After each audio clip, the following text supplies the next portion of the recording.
L'événement qui nous rassemble ce matin est une grande première en Haïti, en termes de formation en faveur de fonctionnaires publics et de membres du milieu académique œuvrant dans le domaine de la comptabilité nationale et de la production et des statistiques économiques. Sous l'initiative combinée de la CEPALC et de la BRH, le pays bénéficie de cet atelier de formation, qui est la première présentation d'une matrice input-output pour l'économie haïtienne. Bien entendu, la matrice input-output est un instrument de comptabilité nationale très utile pour toute stratégie de croissance axée sur le développement sectoriel. Sa maîtrise, dans le sens d'une utilisation efficace au niveau de l'économie nationale, peut se révéler productive en termes de contribution significative à une relance équilibrée et durable. La pertinence d'une telle proposition se fonde sur le besoin urgent de revitaliser le dit système, trop longtemps aux prises avec de grands défis. Cette revitalisation nécessitera des initiatives qui tiennent compte des potentialités effectives de tous les secteurs concernés. C'est justement dans cette perspective que la matrice input-output peut contribuer à mettre ces potentialités en valeur par une utilisation optimale de nos ressources déjà très limitées. De manière plus spécifique, partant du principe de l'interdépendance des secteurs, qui veut que chaque secteur soit à la fois client et fournisseur, la matrice input-output, ou encore, si l'on peut dire, le tableau entrée-sortie, constitue un tableau d'échange industriel dont l'articulation peut aider à mesurer l'impact des politiques économiques. Autrement dit, cet outil permet d'apprécier ex ante l'efficacité d'une mesure favorisant une branche d'activité en analysant non seulement sa situation globale, mais aussi les implications de son évolution, tant pour la branche fournisseuse que pour la capacité de celle-ci à réagir. Dans le travail qu'on a fait au niveau de la CEPAL avec d'autres agences des Nations Unies, d'autres entités, sur beaucoup de domaines, de la coopération technique, et Haïti est un pays membre de la CEPAL. En sa fondation en 1948, l'institution de la CEPAL fête cette année les 75 ans, donc c'est pour ça que vous avez dans le logo de la CEPAL les 75, c'est pour les 75 ans de la CEPAL de cette année. Dans plusieurs domaines, évidemment, qui ont été, disons, d'intérêt, donc vu la spécialisation même de la CEPAL, qui ont été, comme on dit en anglais, demand-driven, donc sur demande des entités haïtiennes, et bien sûr de l'expertise de la même CEPAL, elle est variée. Donc durant les 2 dernières décennies, sur l'analyse macroéconomique, les flagships de la CEPAL, les rapports économiques, le panorama social, sur des domaines de commerce extérieur, de planification, de statistiques, vous avez mentionné ICAE justement, chaîne de valeur, sur des demandes spécifiques qui nous ont été adressées, auxquelles nous avons essayé de répondre. Pas toujours, tout le temps, mais avec celle au moins dans la mesure de nos capacités.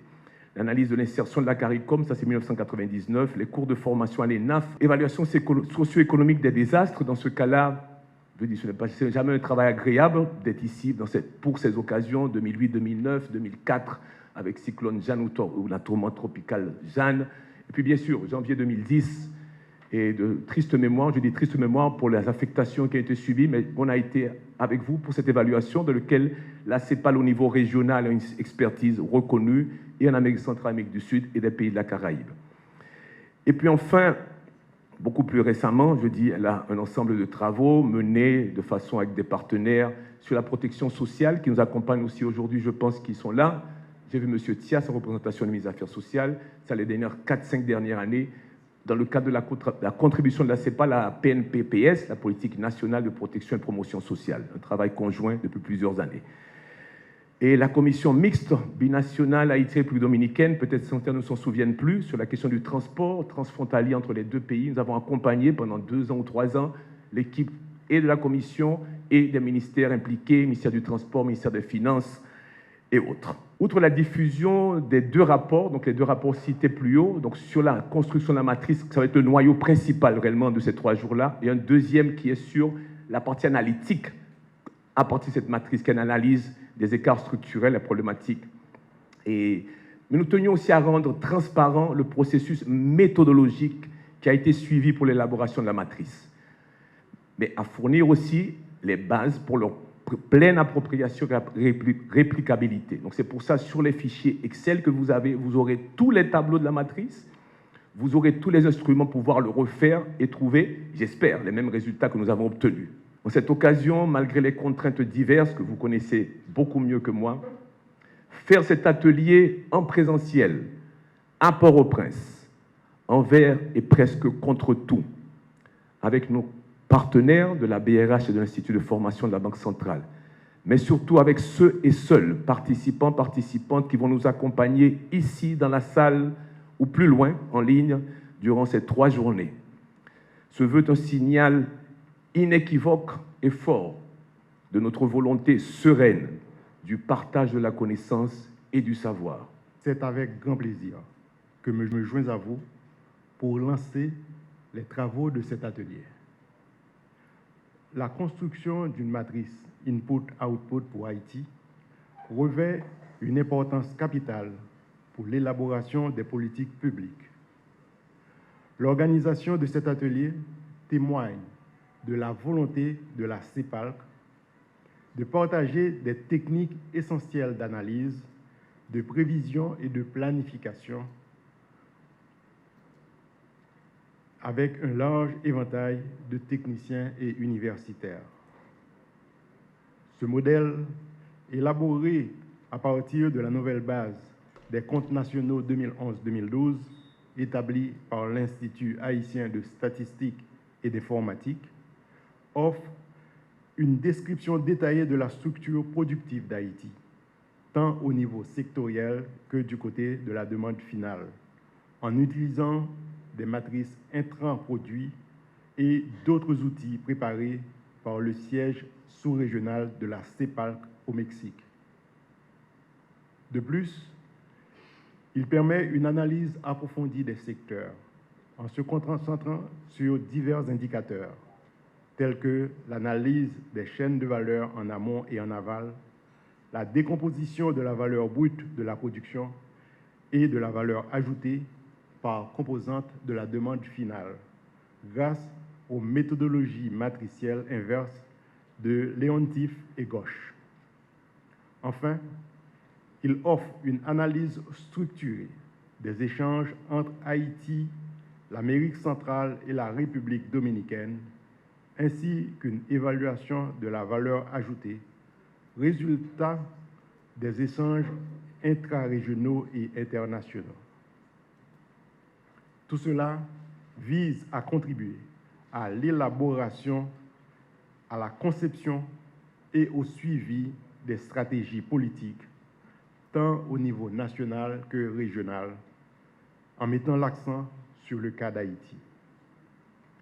Le renforcement des capacités est une priorité majeure pour la Banque centrale. Et nous saluons chaleureusement cette initiative, malgré le contexte difficile que nous traversons. Dans une période marquée par la fuite des cerveaux, cette formation représente une opportunité précieuse pour nos techniciens, nos fonctionnaires de l'administration publique et bien sûr nos universitaires. Nous sommes actuellement à un moment critique de notre histoire nationale où les défis à relever sont considérables. Recevoir le soutien continu de la CEPALC, qui a toujours été à nos côtés pour développer des outils d'analyse économique, est un signe d'encouragement et de gratitude. Permettez-moi de citer quelques exemples de travaux réalisés avec l'aide de la CEPALC, tels que la création des premiers comptes nationaux dans les années 1950, grâce à une mission tripartite, OEA, CEPAL et BID. L'évaluation post-désastre après le séisme du 12 janvier 2010 et la construction de l'indice conjoncturel d'activité économique, communément appelé IKE, grâce à un soutien technique de la CEPALC. Les décisions de politique publique sont plus efficaces lorsqu'elle repose sur des instruments appropriés. Une matrice input-output facilitera l'identification des secteurs nécessitant des actions pour une croissance durable. L'implication du ministère de l'Économie et des Finances, ainsi que des organismes déconcentrés, notamment IHSI, témoigne déjà de notre vision commune de renforcer les outils de politique économique. Un instrument aussi crucial que la matrice input-output servira également de guide précieux pour la Banque de la République d'Haïti dans le cadre de sa politique monétaire.